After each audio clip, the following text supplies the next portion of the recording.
Namaste, everyone in the United States, in India, and all over the world. And welcome to this webinar hosted by the American Academy of Yoga and Meditation. AAYM is a nonprofit organization dedicated to promoting and spreading the philosophies of yoga and meditation derived from the ancient yogic texts. Through this webinar series, we hope to inform as many people as possible about the unparalleled benefits that yoga has across the board of different aspects of medicine. Today, I'm glad to announce that we are going to hear from renowned speakers about how yoga can help us increase our resilience to different adversities. We know that having good health increases resilience to different illnesses. And we know that doing different exercises improves our health to some extent at the physical level. However, yoga does not just help us at the physical level. By helping us connect our physical body to our mind, and by improving the functionalities of them both, yoga helps us with much more than improving just our bodily health. This is what we will learn about today in our webinar, Adversity, Resilience, and Yoga. It is my honor to inform you all that we have the opportunity to listen to very well-known speakers today. Our first speaker today is Dr. Mohan Agashe, who not only is an actor, but is also the founder and director of the Maharashtra Institute of Mental Health and the principal investigator for the ICMR Center for Advanced Research. Our second speaker today is Dr. Sanjay Phadke, who is the chair of the Indian Psychiatric Society Task Force on Medicine and the chair of the Center for Behavioral Medicine. Lastly, our keynote speaker today is Swami Atmapriyananda, who is a PhD in physics and is also the mission Vivekananda Educational and Research Institute. He also represents Hinduism in several global organizations for interreligious understanding, peace and harmony, and holistic welfare. I would now like to take the time to introduce our moderator for this webinar today, Dr. Himanshu Rai, who is the director for the Indian Institute of Management in Indore, and he is also an expert on conflict management and is also part of various charitable and seva organizations. Thank you so much for coming once again. Namaste. I will now hand it over to Dr. Rai to introduce the speakers. Thank you so much, Agashe, for that wonderful introduction and for kickstarting this particular session on adversity, resilience, and yoga. Now, it is my absolute honor to introduce to you the three eminent speakers that we have today, who are also going to be the panelists, and I'm sure that we are going to have a very, very vibrant discussion. Dr. Mohan Agashe is an Indian psychiatrist and a well-known actor. He was awarded the Sangeet Natak Academy Award in 1996 in theatre. Dr. Agashe served as a professor of psychiatry at the BJ Medical College and Sassoon Hospital in Pune. Apart from his medical career, he also worked in the fields of clinical psychology and psychopharmacology. Dr. Agashe was also instrumental in establishing the Maharashtra Institute of Mental Health in 1991, a state-level training and research institute in mental health sciences located in Pune, India. He has also served as an advisor to the government of Maharashtra on mental health education and service. And Dr. Agashe is presently principal investigator for an Indo-US joint project on cultural disorders of fatigue and weaknesses. A very warm welcome to you, Dr. Agashe. Thank you. Sanjay Phadke is alumnus of National Institute of Mental Health and Neurosciences, NIMHANS, Bangalore, India, and was visiting scientist neuroscience in Germany during 1994-95 at University of Munich and KFA Jülich. Formerly Associate Professor of Psychiatry and co-investigator of ICMR Center for Advanced Research, 1999 to 2001, he is senior consultant, neuropsychiatrist, Jahangir Hospital and Deenanath Mangeshkar Hospital and Research Center in Pune, India. His professional contribution includes disaster management and disaster epidemiology research spanning a decade during the 90s.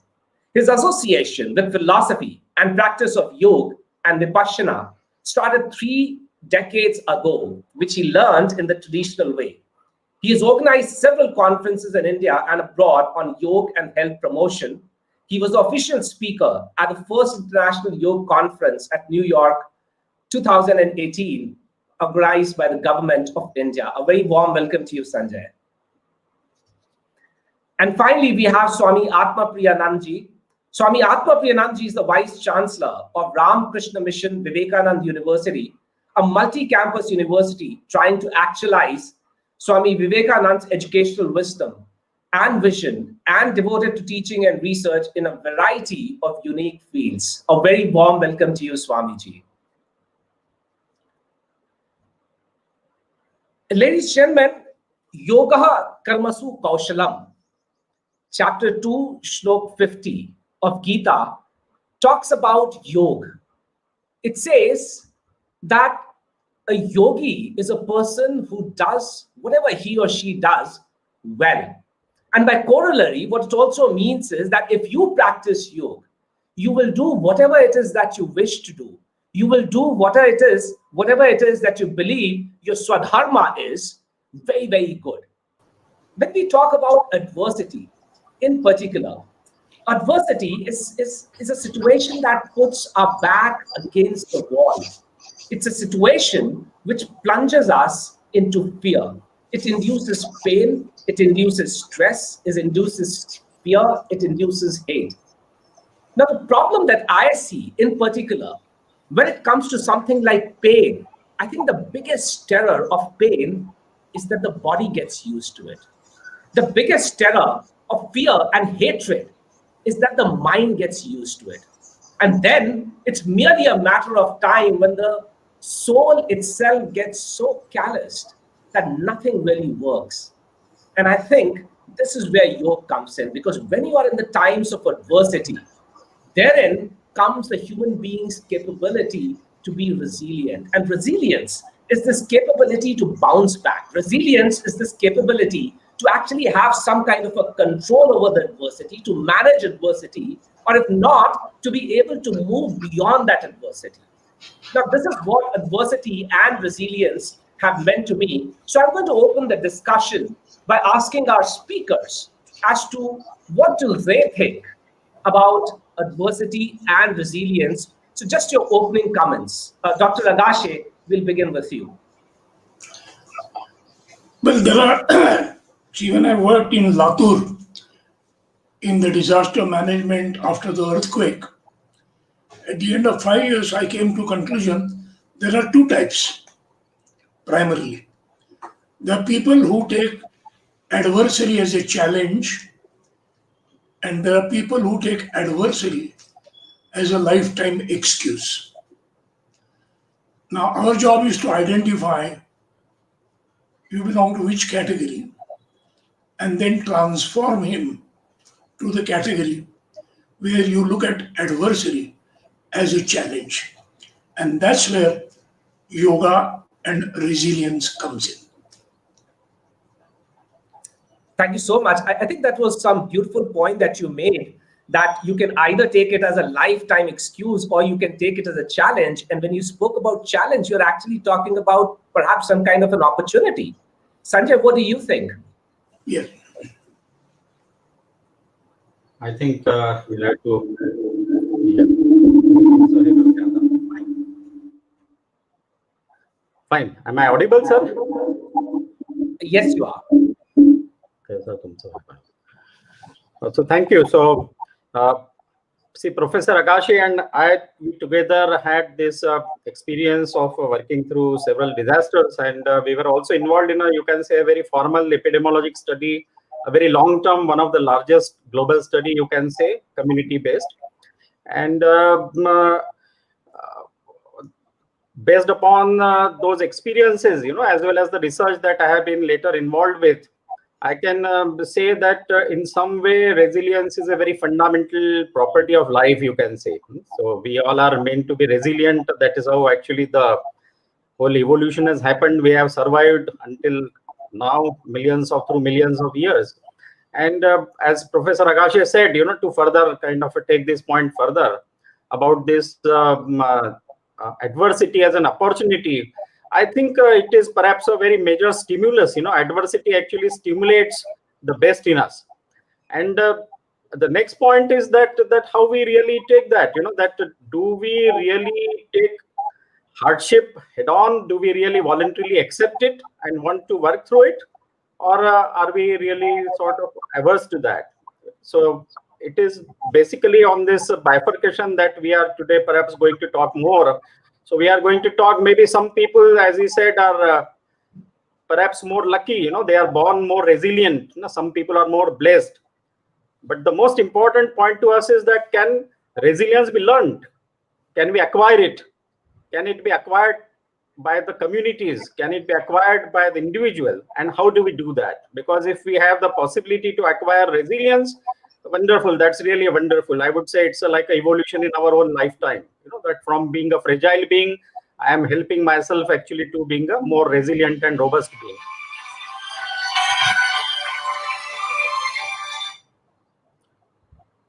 You like me to? Right. So Sanjay, that's a very interesting point that you made, because you're taking us back to that debate of nature versus nurture. That Yes. this capability of actually fighting adversity, is it inborn or is it something that can be learned? Swamiji, your opening remarks on this. Like to take an entirely different route. Quoting Einstein, my hero, Einstein said, "No problem in life can be solved at the same level at which the problem was initially created." I repeat, no problem in life can be solved at the same level at which the problem was initially created. So you can either solve a problem or better dissolve the problem. I'll give you a simple example. Suppose a tiger is chasing you in a dream. You are terribly afraid. You are faced with a terrible problem which you can't solve. You can't run faster than the tiger, and you sweat and you swoon. Suddenly you wake up. Have you solved the problem of the chasing tiger? No. And yes. You have not solved it, you have dissolved the problem.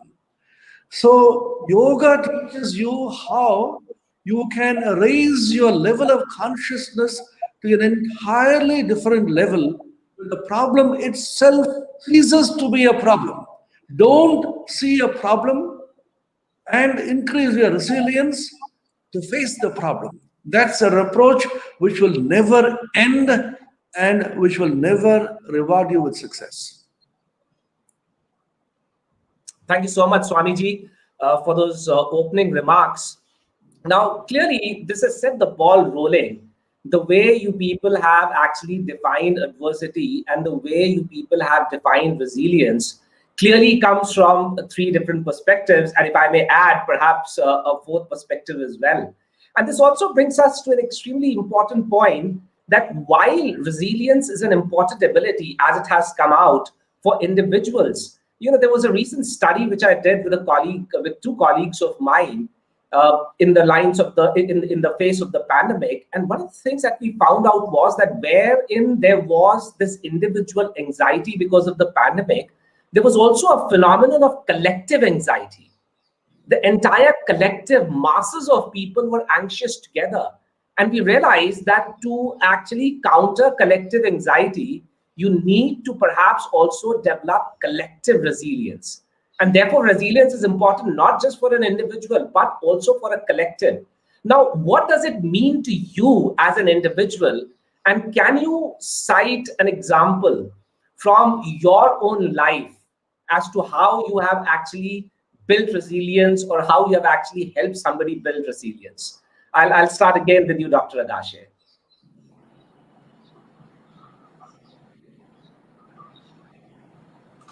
It's very interesting that, as you might know, BKS Iyengar, a yoga teacher, well known, and he happened to be my next door neighbor when I was a kid. But that time, I did not understand the significance of yoga. So for me, it was more a curiosity to listen to the noises coming from the room where he was taking classes. And those noises were, oh, no, sir. And those noises were not from anyone less than Yehudi Menuhin and Queen of Denmark. But that time, since I was not aware, I was ignorant, I missed the first opportunity of my encounter with yoga. But then, as it happened, right mid career, when I was almost at the prime of my theater, films, and psychiatry, I came with cervical radicalitis. And one day, I just lost power in my right arm, and I was treated by modern medicine with continuous traction, intermittent traction, and then cervical collar. What happened is I lost my self esteem.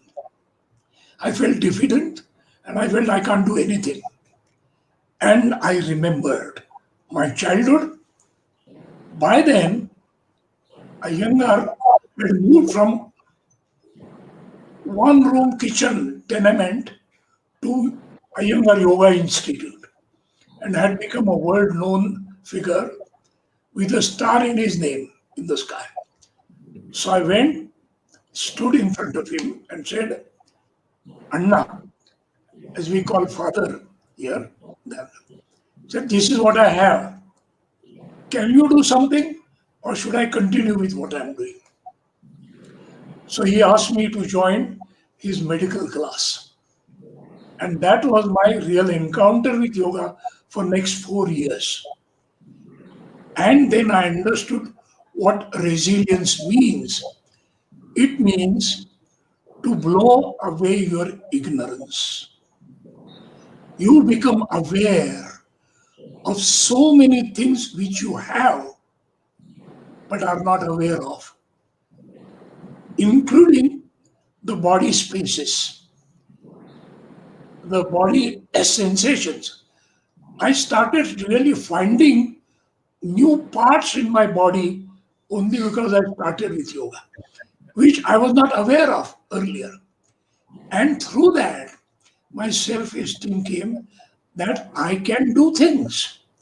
And it ended in me doing Shirshasana, which was not recommended in allopathy if you have a spinal problem. Now, this is building of resilience, which you already have by clearing your ignorance under an able guru or a guide. So, what I talk is purely from my personal experience and not the bookish knowledge. And I can't have much bookish knowledge because I'm a slow learner. I don't understand much from reading, so I don't read much.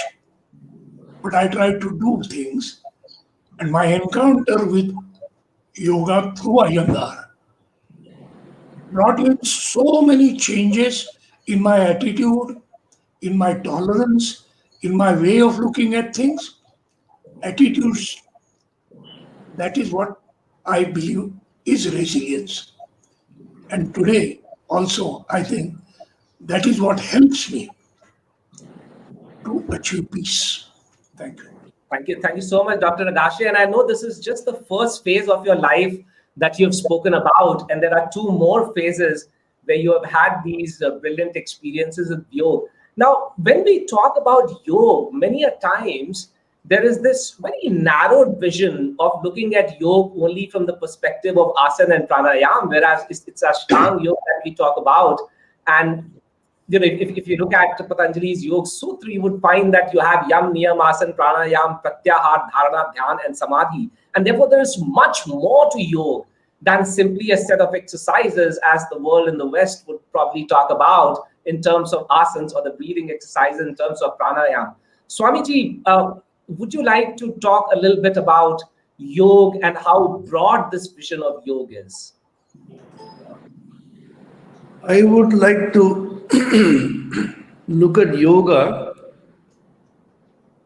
in the light of Sri Krishna's teachings. The most fascinating manual of yoga ever produced, immortal, eternal, universal scripture of mankind, is the Bhagavad Gita, as you know, in which Sri Krishna has the audacity, quote unquote, to term even Arjuna's depression as yoga.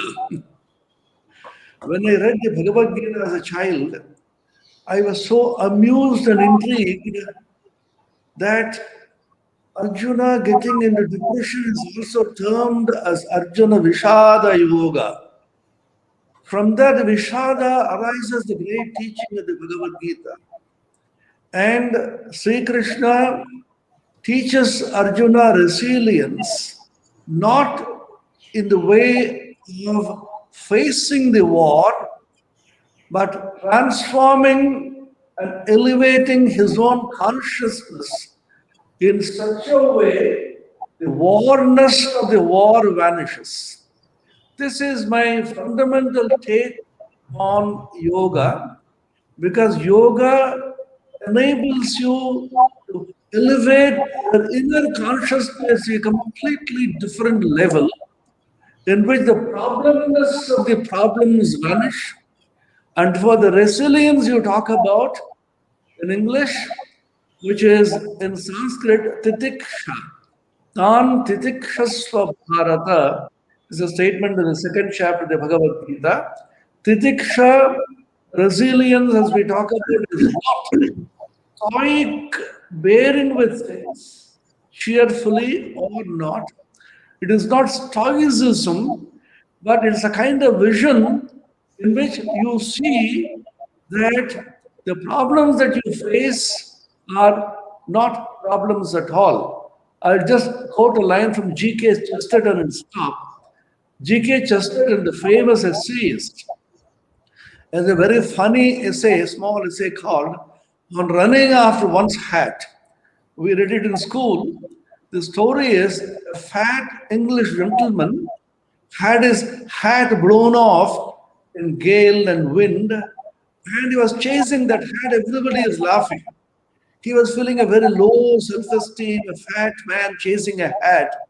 Chesterton asks, if 11 people chase a lesser ball, why is it that the hundreds of thousands of people cheer and it's rewarded?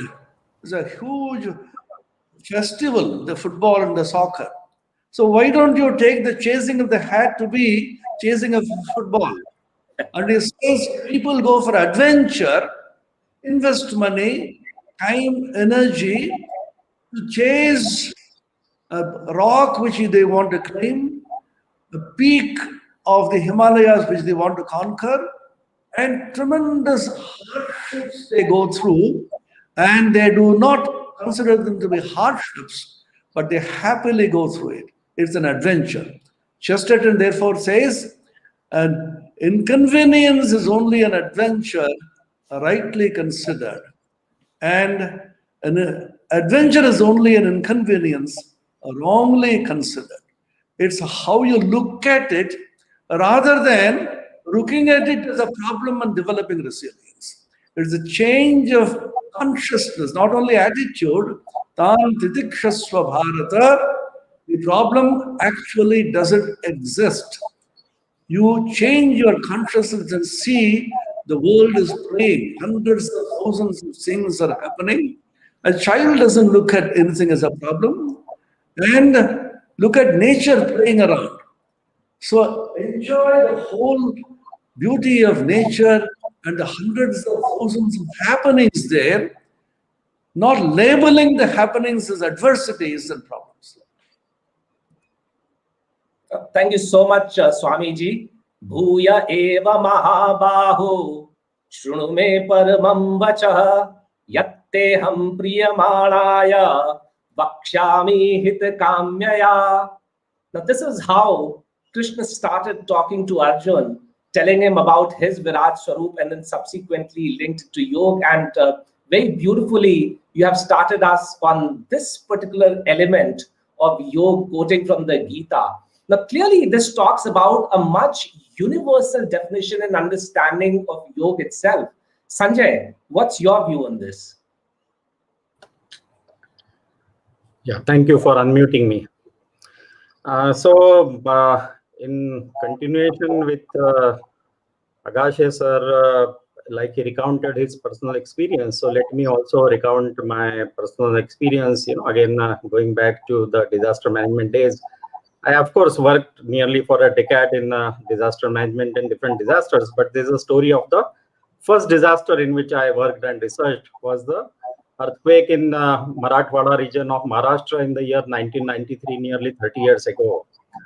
And during that time, I was a person who had recently acquired a postgraduate degree. And as you know that we are in a sort of overdrive of rationality. When we are a new degree holders, we pass out. And it was very interesting that in the aftermath of that earthquake, in which nearly 10,000 people had lost their lives, there was a lot of destruction of life and property. A lot of aid poured in, from all over the world. So there was medical aid and all sort of relief measures were going on. And people, despite that, were somehow failing to get actually a sense of hope again.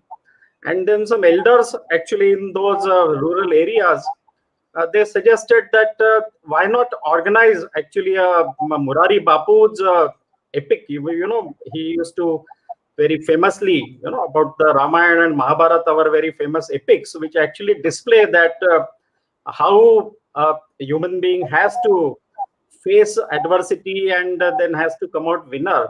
And then it was a sort of eye opener, because until then I had read about the fifth niyam called as a Ishwar Pranidhan.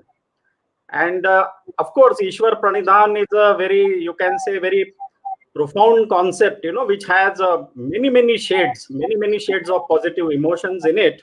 Very importantly are the shades of, you can say, faith and trust. Faith and trust, the degree of hope that they bring into the individuals. And it was quite an eye-opener. Today we all are talking in terms of a herd immunity. We are all interested in the COVID times to acquire herd immunity.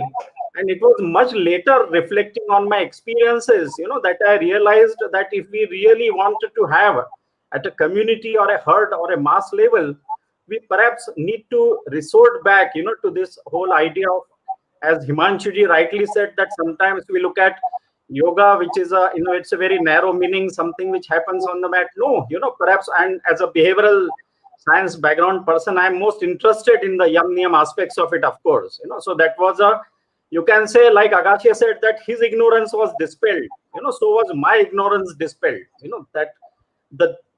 And later, of course, as you know, that the positive psychology came out with the great value, that the positive emotion of optimism has. But where does that optimism come from? The optimism come from a feeling of trust, and optimism come from feeling of faith. I think that is what, starting from Viktor Frankl to Veer Savarkar, it gave them, that enormous strength that they had to bear enormous adversity. So I think, therefore, we need to perhaps look at that. And in this context, the traditional teaching of epics has a tremendous value. We come from Pune region, King Shivaji's region. And very famously, we all perhaps study in our school curriculum, that Shivaji's mother, Jijamata, she used to teach him, the tales from these epics, about the adversities, how actually people accepted adversities. And by facing the adversities, that they came out the winner. So I think this particular value, of Ishwar Pranidhan has a very important role for us to play. Perhaps the most important foundation. In fact, I think if you ask me, and I think in a very objective way, yoga is perhaps the most comprehensive and cogent theory in psychology and neuroscience, about resilience. Positive psychology talks a great deal about the value of positivity. But in terms of actually the sort of the mechanisms involved and the practices, which could kind of promote that, is still deficient. And I think a Yoga Sutra for the modern neuroscience people and the psychology people are a kind of a great source from where to sort of learn these things in a much deeper way. I would also like to talk about learning about then the individual resilience, the practice building individual resilience. But I thought that let me first bring into this discussion, this aspect of herd resilience, which is perhaps important to us, and particularly important to us in times of mass adversities, when we perhaps kind of need to invoke that, because it's like we need some quick fix. And one of the quick fix is this one, people's invoking people's faith and trust about the future, a feeling of hope, which sort of helps us keep us going, all of us, even a common man, without any particular background. And as we know, Ishwar Pranidhan has a great value that way, as a fast track thing, even in the Yoga Sutra. So this is one of the perhaps, and as I said, it was quite an eye opener and an ignorance, because in perhaps our education system, and Himanshu Rai and Swamiji, you both are people from the formal academic background, the value perhaps, the rationality versus the value for this emotions of positivity. Perhaps as students, sometimes it looks like whether it's bordering on the faith healing. Faith healing is a word which is not seen, sort of a bit pejorative meaning in medicine, unfortunately. But I think faith is the most important ingredient, which keeps us kind of driving. Thank you. Yeah, faith can indeed move mountains, Sanjay. And like you pointed out about Ishwar Pranidhan, the fifth of the 5 niyams that we have. The niyams are the rules of the discipline, the second limb of yoga, where we have Shauch, Santosh, Tap, Swadhyay, and then, of course, Ishwar Pranidhan. At this point of time, Dr. Agashe, allow me to come back to you, because when you were narrating your story, you talked about your childhood story. But subsequently, when you moved into the world of movies and theater in your 30s, how did this entire experience of yoga change from your experiences from the childhood to this particular phase of life?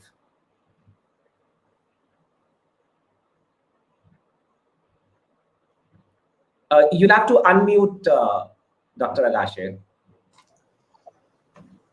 See, this kind of my lifestyle of Jekyll and Hyde.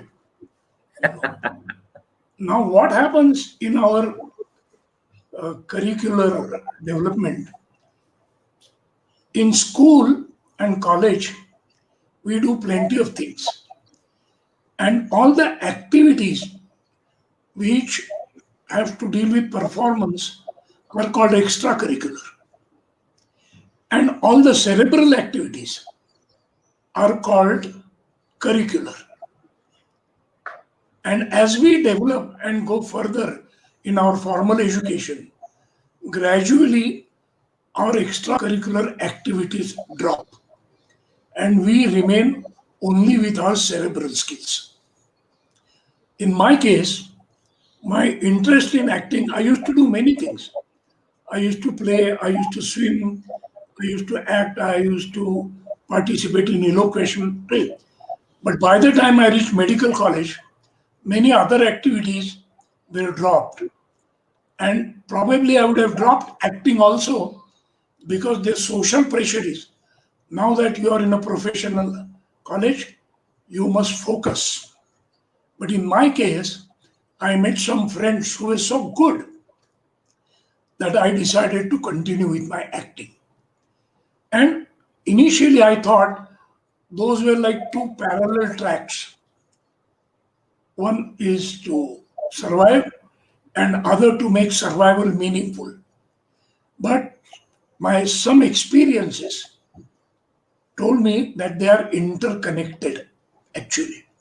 And that is why now I can say with great confidence, after I have retired, I have changed my profession from doctor to smuggler. And what do I smuggle? I smuggle awareness and education through entertainment. So the entertainment is a capsule for me, and which I would like to share with you. In the most recent film, in which I acted and produced, which talks about non-duality of life and death, and how actually birth and death are inseparable.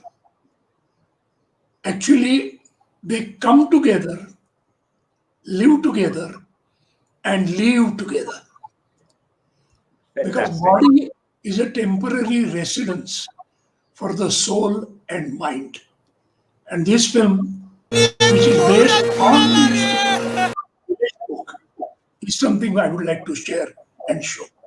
Thanks. So fantastic, Dr. Agashe. What we will do is we will play the clip of this film, and then we will go to Swamiji and ask him as to what did he think of this small clip. Sure. Yeah.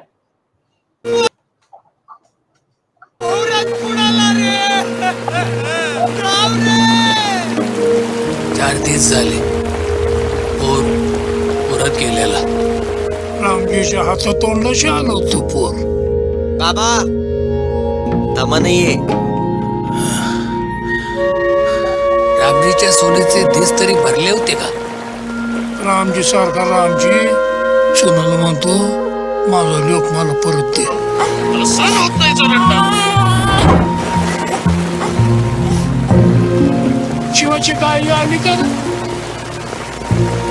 नाही पण आधी आता मग म्हणायचं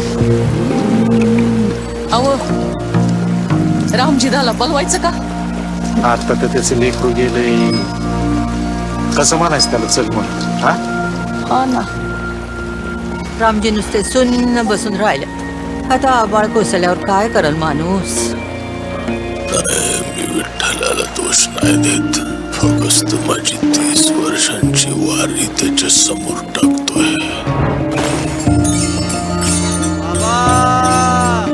माझ्या लेकाला गती मिळणार का नाही शेकडो वर्ष झाली लाखो लोकांना या पोथीत उत्तर सापडलं.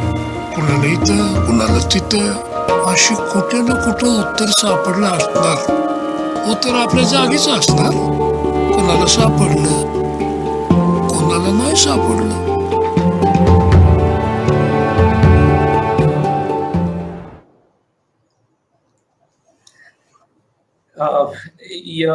There was such an interplay of so many things over there. We talked about life and death. It talks about faith and resilience. It talks about also the pain that one feels, and a feeling of betrayal, a feeling of betrayal where one wants to call out to God and says, "Why me?" Swamiji, your thoughts? So after this, you should close your eyes and meditate and pray. You don't feel like talking.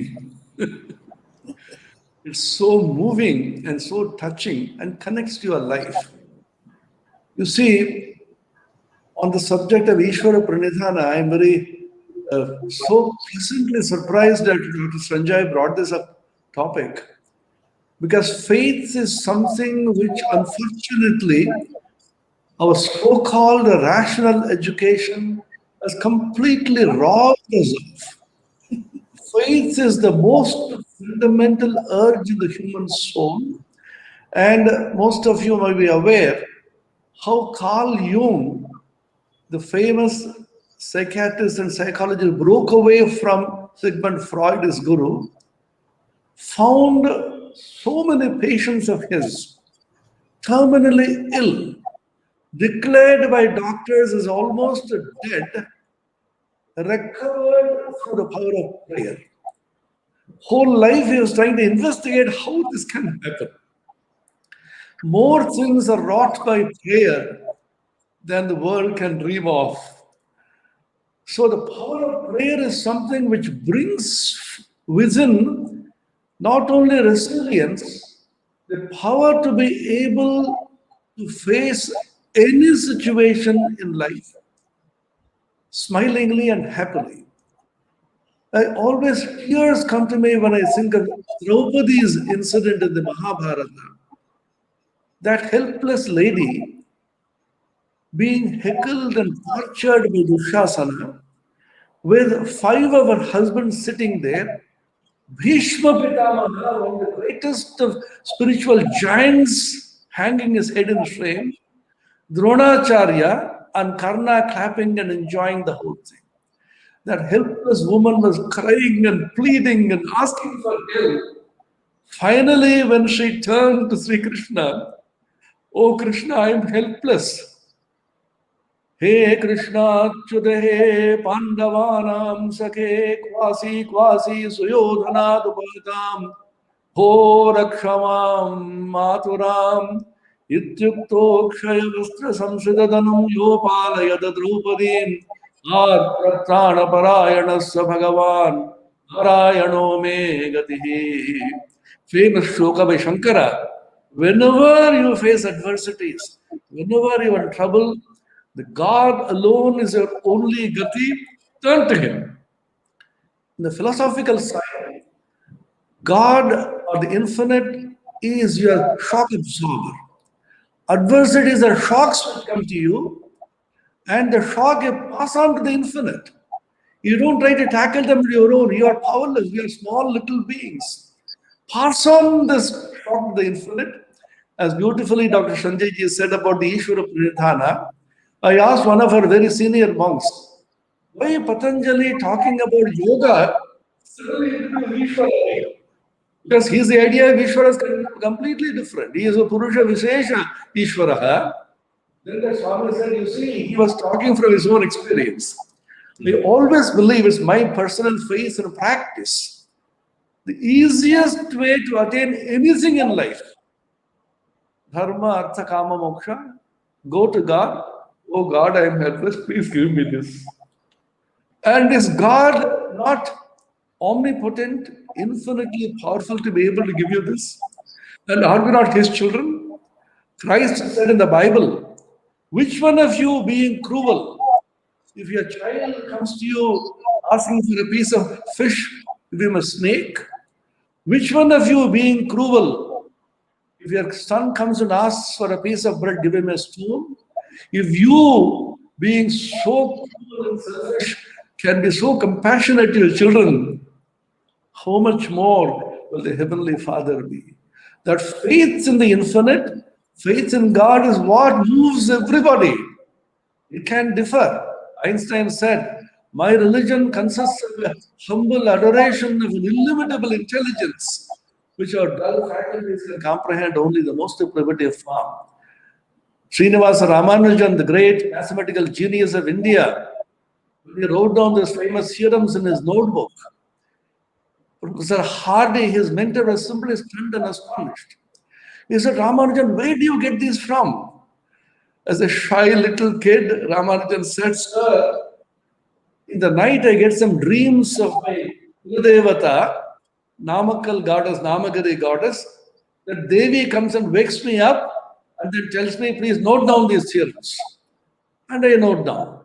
Hardy was unpleasantly amused, and he seems to have said, this boy is doubtless a mathematical genius, but hopelessly religious. There are some hopelessly religious people who are the salt of the earth, who sustain this world, not the so-called rational people with their little brains. As Shakespeare said, is measure for measure.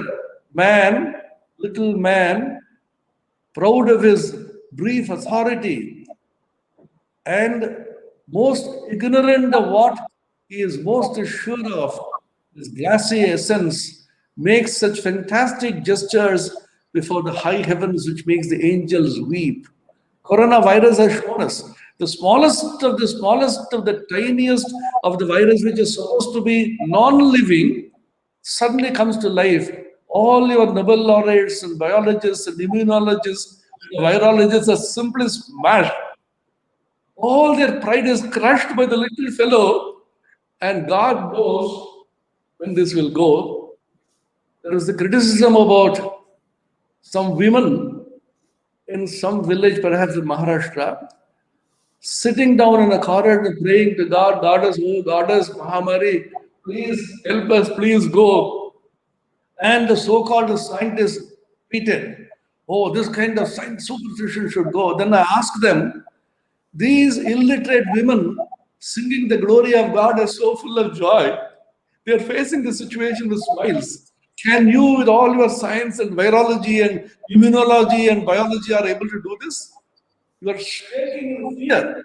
The fear of death goes away when you leave it to God. God comes and helps you, and leave it to Him. This Ishvara Parinadana, which made us so happy. Go to Him and ask Him, and He shall protect you. And if He does not protect, nobody can. And if He does, nobody can harm you. Thank you so much, Swamiji. And I think to be at one with the consciousness, you also need to follow the yam. But before I talk about the 5 yam, I'll go back to Dr. Agashe, since we played the clip of the film that he directed, and would like to know something further, something more about this and what Swamiji has said. As soon as you unmute yourself, Dr. Agashe. Dr. Agashe, you'll need to unmute Thank yourself. you. Thank you very much. What I learned also from my experience, one who doesn't believe in miracles is not a realist. Because what is a miracle after all? Miracle is something which is unknown, comes to a knowledgeable level because of your hard work. And that is why it appears like a miracle. But miracle is never really a miracle, but you fail to see the connections of the obsession and devotion to it. And so that is why in our concept, God doesn't have a form. He's a formless. Mind, therefore, is equated to God because that's the major difference between mind, body, and spirit. Body being made of matter, it has to obey laws of matter. Mind not being matter does not have to obey laws of matter. And that is what mind matters, not the matter. And realization of that, you go to a next level of spirituality where the story of simple 4 people who live in a village and go to Wari every year for 30 years. And when their trust is challenged, how they find the answer. That's the story of this. What you saw was only 3 minutes, but when you see the entire film, you know the journey from ignorance to knowledge and anubhuti. And that is when what Swamiji said, problem doesn't remain a problem. And say duality is when nose itself become the smell and ears themselves become the sound. You become one with the universe. And you always believe you're part of the universe. All these problems have begun after Industrial Revolution, when the human race started thinking they are larger than nature. Mother Nature is better. Dhyan and Samadhi, the final 2 limbs. But Sanjay, you started it all with the niyam, and therefore I think it's duty bound to talk about the first limb of yoga, which is the yam. And Yes. this is what you prepare to yoga with when we talk about ahimsa, satya, asteya, aparigraha, and brahmacharya. So clearly there's this larger definition that we need to be talking about. Sanjay, what are your thoughts on this? Yes, sir. So thank you to get me back into the discussion. And so I was narrating you, kind of my initial story, 10 years disaster management. Subsequently, last 20 years, I have been involved with clinical trials of new medicines in the neuropsychiatry space. And as you may know, why I bring, this clinical trials into the picture is because clinical trials, they are called as a randomized double-blind trials, and we actually go to a great length to sort of keep the effect of all these, you can say, human elements out. So that is the main idea actually in these clinical trials. So it is like something very interesting, that how we try to keep all these very positive elements out of these. As Agashe said, we try to, in clinical trials, very interested only in the matter. We are only interested in the chemical. We just want to see the effect of chemical, while as trying to go to great lengths to keep the effect of the mind out of that. So now, after that, when I try to do this mind-body medicine, people ask me, that what I exactly attempt to do. So my attempt is to actually, bring this mind and matter together. Now, the power of two, if it is like put together, so if we have the chemical in the form of the medicine, but if we also add the other positive human values to it, it's kind of effectiveness is sort of a multifold. Having said that, let me also now kind of try and get into the aspect that you said, about the YUM, talking about the individual level resilience. So I think the three out of the 5 YUM and 5 NIYAM, the 3 things which really appeal to me on a very practical plane, and which are sort of important, is perhaps the value of tap. Tap is I think in its easiest meaning, common meaning, is a positive acceptance of a certain degree of hardship. But 2 other things I think which are very important associated with tap is a first, and it was perhaps put as the first and foremost YUM of ahimsa, and very importantly, not being hinsa towards yourself. Absolutely. Not just being hinsa towards other people. So while even doing the tap, while voluntarily accepting hardship, not to kind of do any hinsa to yourself, and perhaps this is one of the real big issues, as Agashe sir said, that we all in modern times unfortunately suffer from a great degree of ignorance and a psychic blindness, towards wherein we inflict a lot of hinsa to ourselves, not just to kind of other. Maybe we may be outwardly very ahimsak, not doing any hinsa to other people, but what about hinsa to ourselves? So tap combined with the value of ahimsa and santosh, because as we know that at any stage, we possibly can't really rush things into, so be content, So I think these 3 things are really possibly of a great practical significance, kind of these 3 values. Of course, they are all important.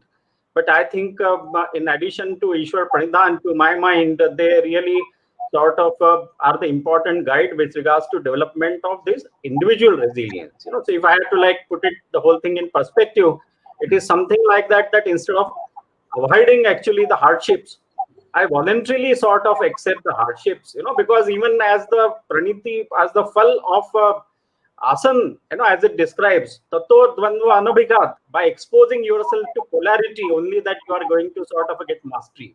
So don't avoid, so sort of accept it voluntarily, accept the hardship voluntarily, but don't be, hinsak towards yourself. Be content, because it's a kind of abhyas and vairagya, long drawn practice, which is gradually going to make you perfect. So I think, to my mind, that is what essence is. And since again, we are talking from the point of view of learnability of resilience, this is an important aspect. Simple thing. Instead of shying away from challenges, allow yourself, to take challenges, but at the same, not be hinsak to yourself, have santosh, keep on doing practice, and that is how is the long drawn process. And of course, the trust and faith in this process itself, that this process will help me kind of gradually build myself, gradually build my own character. And very interestingly, the latest neuroscience research on the so-called maturity, that is what it finds, that even in the modern neuroscience term, who is a mature person? A mature person is one who is less perturbed, by the situation around oneself, who is able to maintain the same state of mind irrespective of the changing conditions outside. In addition to this clinical trial activity, I had also been involved. I was lucky to be involved with, you can say, researching with a group on the, you can say, some of the building blocks of resilience. As we know, there is a system called as autonomic nervous system. This was given the name initially in physiology autonomic, because once upon a time we believed that we have no voluntary control on it, and our work essentially involves work with this autonomic nervous system, which is one of the main system which helps us adapt to the situations, including the adversities and the hardship. And very interestingly, we find, that this kind of practice which we are talking, so whether it kind of a yogasan or any other practices within the fold of yoga, over a period of time, what it actually does, very interesting, that we basically sort of have different building blocks, available to us in the form of different neural networks. As a thumb rule in neurology, normally these networks sort of, work in isolation, or very often they sort of work in a manner in which either one network is active, so the other is put off. But when you do this sort of a practices, what you find is that these networks unite. Kind of one of the meanings, as we know about yoga, is also to unite. So it's a kind of a sort of a internal union. So within our own system, within our own nervous system, we have components which seem to be operating on their own in their aloneness. And when we resort to these practices, what you find is that they all combine together, form beautiful patterns, which really then give us this substrate to deal with this. So this is what I think is a sort of a process, and to my, therefore, you can say, if I sort of draw upon this connecting, of course, as I said, faith is a very important kind of an aspect, and then building this whole aspect of slow learning onto it, slow, patient learning over a period of time. And perhaps that is what needs to be sort of highlighted, in any process of learning. But it's very learnable, and as yoga itself says, in the kind of a last chapter, that siddhi can be attained either through, as I said, birth. Some people perhaps may be blessed to be more resilient, but siddhi can also be attained through janma, aushadhi, mantra, tap, samadhi. So there is a great learnability also. So from the nature to nurture, and that is what perhaps we need to sort of look at. And therefore, I think in addition to the content that we learn, perhaps as part of any of our training programs, it is also this process, kind of taking on challenges and successfully overcoming that. Absolutely. So one of I the think Sanjay, you have, important developmental psychologist, Erik Erikson. Erik Erikson is one of the classical, you can say, developmental psychologists. Even he talks about, that how at different stages of life we encounter different challenges, and it is really the successful resolution that we are sort of talking about. So that is what my take on development of this individual resilience and its learnability. Thank you. Absolutely. So Sanjay, I think you've already answered a question which Agashe asked: how do Karma Yoga and Jnana Yoga help with adversity and resilience? So like what Sanjay pointed out, the word yoga itself etymologically comes from the yuj dhatu in Sanskrit, and yuj means jodna, to actually bring together. And here we are trying to bring together the mind, body, and soul. Now we have run out of time, but what I'm going to do is I'm going to just extend this by about 2 or 3 minutes, because there are two very important questions which I would like to get answered in this particular panel. And this question is to you, Swamiji. I think this is something that a lot of people have faced in the times of this pandemic, particularly in this second wave in India. It's a poignant question that this country, many people in this country, and in fact, people across the world have been facing. Swamiji, how to deal with loss of family? So one of our viewers lost his mother recently and is feeling completely distraught. How does one deal with this kind of a very, very personal loss?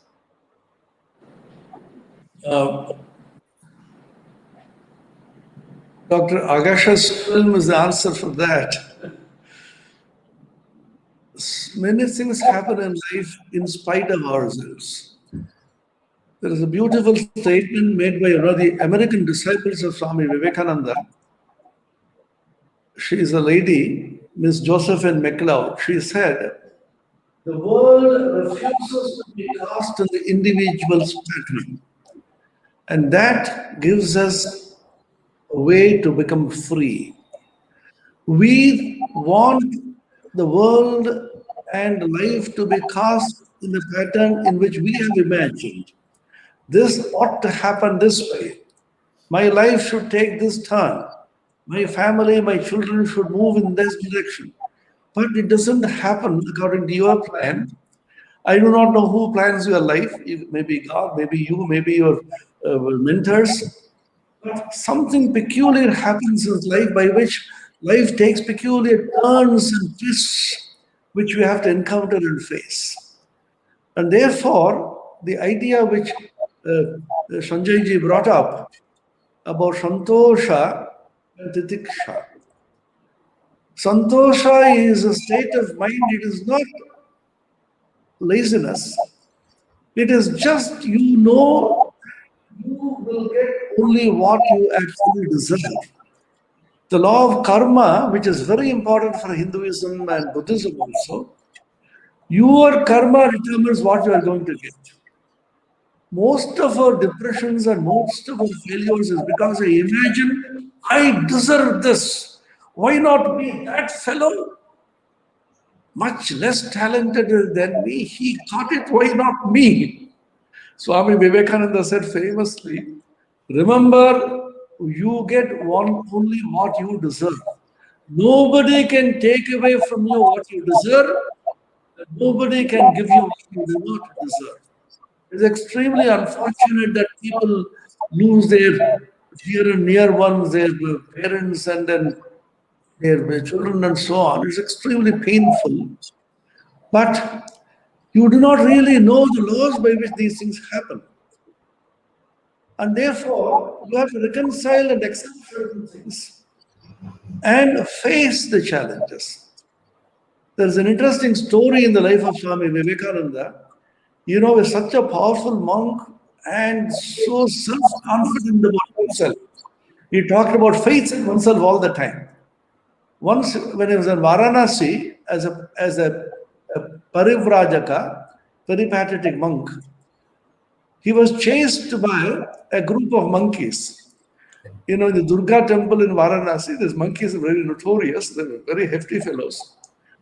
And Swamiji became frightened. He started running. And the more he ran, the monkeys started chasing him. Suddenly an older monk said, face the brute. Face. Then he turned back and faced them. The monkeys simply fled away.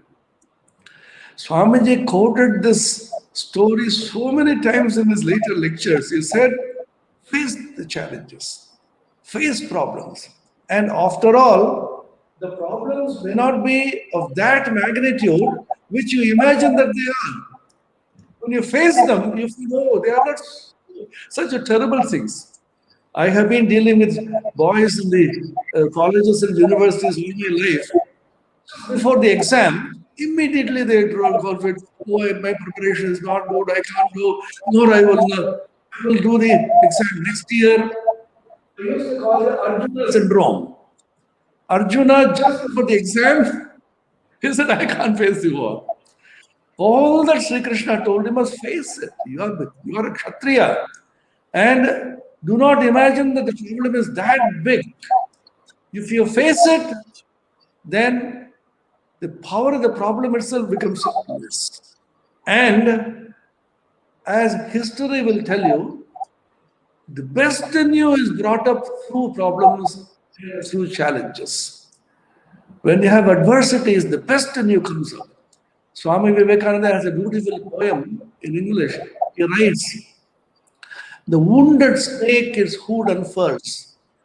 The desert air resounds the call of heart-struck lion's rage.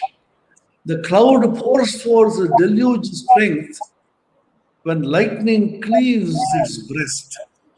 When the heart is stirred to its inmost depth, great ones unfold their best. Sweet are the uses of adversity, was what Shakespeare said. And some of the best literary works have been by people who have passed through tremendous sorrow. Valmiki himself, it is said, when he suddenly so much of sorrow he felt, what he spoke out was poetry. So they say, Shoka Shlokatvam Agataha. Shoka, sorrow, became a shloka. There is a beautiful couplet by Sumitranandan Pant, which we studied in school. Viyogi hoga pehla kavi, ah se upaja hoga gan, उमड़ कर आंखों से चुपचाप वही होगी कविता अनजान. Unless you are stirred to its depths, unless you are made to cry, best in you will not come out. Talking about miracles with Agashe introduced, Swami Vivekananda said, nothing in the world is supernatural. We do not know the laws of that field and therefore we call it supernatural. And even as a child, I used to wonder, the human body is the greatest miracle that we possess. How does it function so beautifully? When I am speaking to you, my tongue is moving in such an adverse circumstance, harsh teeth always ready to bite. And my teeth and tongue are cooperating so beautifully that I'm able to speak.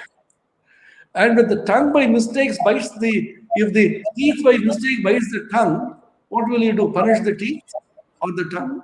Both are me. And therefore, things happen through interaction. And the greatest miracle of the human body is a small book by Reader's Digest, The Human Body for the Layman. When I came into contact with that, it talks about the DNA. I quote from that book. A DNA has 100,000 coded messages. And if the entire thing is decoded, if a typist sits down and types the whole thing out, it will occupy 1,000 volume encyclopedia. And we have trillions and billions of such cells sitting in this multiple cell system and crying, I am small, I am weak, I am faced with this problem. So much of power is there even in the body. Then what to speak of the mind, what to speak of the spirit, what to speak of the Atman, what to speak of the God which resides in you. How much power is there within? So Swami Vivekananda always used to quote the Upanishad, Uttishtata, Jagrata, arise and awake. Infinite power is there within you. Never be thrown down by failures and problems, and arouse the power within, and you will see great miracles happening. Absolutely. And, on that high note, I would like to conclude the session. I know that we have gone way beyond time, but these were some very beautiful thoughts. And I think you have answered all the questions, the other questions which are also there, Swamiji, that the bigger the challenge, Akash, the more you have to draw from your inner resources and then face up to that challenge. If I were to talk about one takeaway from each of the speakers, Dr. Agashe spoke about miracles. And I'm so delighted to share with you, Dr. Agashe, that my signature line whenever I email actually reads, I don't believe in miracles. I rely on them. Occasionally, I create some. And therefore, I think this entire world, like Swamiji pointed out, perhaps we do not know everything about the world, and therefore we tend to call it a miracle or something supernatural. Sanjay, beautiful lines and a beautiful thought when you said that be kind to yourself, ahimsa. We always look outward, but we have to look within. And again, something I've always been telling people, Sanjay, just echoing that thought, you can't give to people what you don't have. You can give to people only what you have. If you don't love yourself, you will not have the capability of loving others. If you're not healthy yourself, you can't take care of others. And therefore, the first act of kindness that one needs to have is to one's own self. And Swamiji, what a brilliant exposition right from Gita, which happens to be my favorite book, and talking about the larger issues of consciousness, etc. And particularly when you talk about equanimity, that people need to understand that the situation is never going to be as good as they hope, but it is not as bad as they think. And therefore, what they need to do is to move from ignorance to this light. Asato ma sadgamaya, tamaso ma jyotirgamaya, mrityor ma amritam gamaya. And the moment you understand the meaning of this mrityu, of this death, that it's simply the beginning of yet another life, it's a new beginning altogether, I think with this reflection and drawing from your inner resources, you'll be able to get over whatever adversity that you face in your life. So thank you very much, all of you, and thank you very much for all the viewers over there who have listened to us patiently. I hope this session was useful to you. Namaste. And thank you. Great learning experience. Thanks to Mohanji and Sanjayji. It's a great, very great learning experience for me. Thanks to everybody. I learned so much from both of you. I could have listened to all you people the whole day, and it is also a miracle that I happened to do my middle schooling in Ramakrishna Ashram Mission School in Indore. So there is a connection, with Himanshu ji, and of course Swamiji. I would have loved to listen to you people the whole day. So I hope get that opportunity to listen to you more. Thank you so much. Thank you so much, doctors. Wow, what a wonderful webinar. I love the way Dr. Phadke and Dr. Agashe spoke about their childhood experiences. Wow, Dr. Agashe, what wonderful acting in the video clip. And I'm amazed with how Swamiji connected his degree in particle physics to the physics of life, essentially. And lastly, Dr. Rai, wow, thank you so much for your wonderful moderation. We all enjoyed this webinar, didn't we? On behalf of AAYM and all of our viewers around the world, thank you so much to Dr. Agashe, Dr. Phadke, Swami Atmapriyananda, and Dr. Rai for teaching us so much about the different aspects of adversity and resilience as they apply to the field of yoga. Our next webinar for all of our viewers is a discourse on happiness and well-being, which will be given by our renowned spiritual philosopher, Brahma Kumari Shivani ji. This webinar will take place on June 6th at 7 a.m. Central Standard Time, and the same day, June 6th at 5:30 p.m. Indian Standard Time. And please visit our AAYM website for more details, of course. Lastly, thank you all so much for attending this webinar. Good morning, good afternoon, and good night to all of our viewers all around the world. See you all very, very soon. Namaste.